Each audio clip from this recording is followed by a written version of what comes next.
ઉનાના કેસરિયા અને કાજડી ગામે પેટા આરોગ્ય કેન્દ્રનું ધારાસભ્ય કાળુભાઈ રાઠોડના વરદ હસ્તે ખાતમુહૂર્ત કરવામાં આવ્યું। ઉના તાલુકાના કેસરિયા અને કાજડી ગામે ₹42,49,000ના ખર્ચે બનાવવામાં આવનાર પેટા આરોગ્ય કેન્દ્રનું ધારાસભ્ય કાળુભાઈ રાઠોડના વરદ હસ્તે ખાતમુહૂર્ત કરવામાં આવ્યું છે। આ તકે ઉપસ્થિત મહાનુભાવોએ જણાવ્યું હતું કે પહેલું સુખ તે જાતે નર્યા મુજબ અર્થપૂર્ણ જીવન જીવવા માટે તંદુરસ્ત શરીર એ સૌપ્રથમ પ્રાથમિકતા છે। ગામડાના લોકોને શહેરની સમકક્ષ આરોગ્યની સુવિધાઓ મળી રહે તે માટે રાજ્ય સરકાર સતત પ્રયત્નશીલ છે। લોકોને ઘરઆંગણે જ પ્રાથમિક સુવિધાઓ મળી રહે તેનું ધ્યાન સરકાર દ્વારા રાખવામાં આવી રહ્યું છે।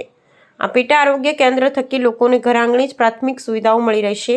આ ખાતમુહૂર્ત પ્રસંગ જિલ્લા ભાજપ ઉપપ્રમુખ રાજુભાઈ ડાભી, જિલ્લા પંચાયત સિંચાઈ સમિતિના ચેરમેન લખમણભાઈ બાંભણિયા, જિલ્લા પંચાયત સદસ્ય રૂડાભાઈ સિંગોડ, તાલુકા પંચાયત પ્રમુખ એભાભાઈ મકવાણા, પૂર્વ તાલુકા ભાજપ પ્રમુખ બાબુભાઈ ચૌહાણ, પૂર્વ તાલુકા પંચાયત પ્રમુખના પ્રતિનિધિ સામતભાઈ ચારણિયા, કેસરિયા ગ્રામ પંચાયતના સરપંચ બચુભાઈ સિંગોડ, માલદેવભાઈ વાળા, કાજડી ગામના દેવશીભાઈ ચારણિયા, પૂર્વ સરપંચ સાદુલભાઈ ચારણિયા, નાનુભાઈ સહિતના આગેવાનો ગ્રામજનો બહોળી સંખ્યામાં ઉપસ્થિત રહ્યા। Bureau report Abdul Khan, Una.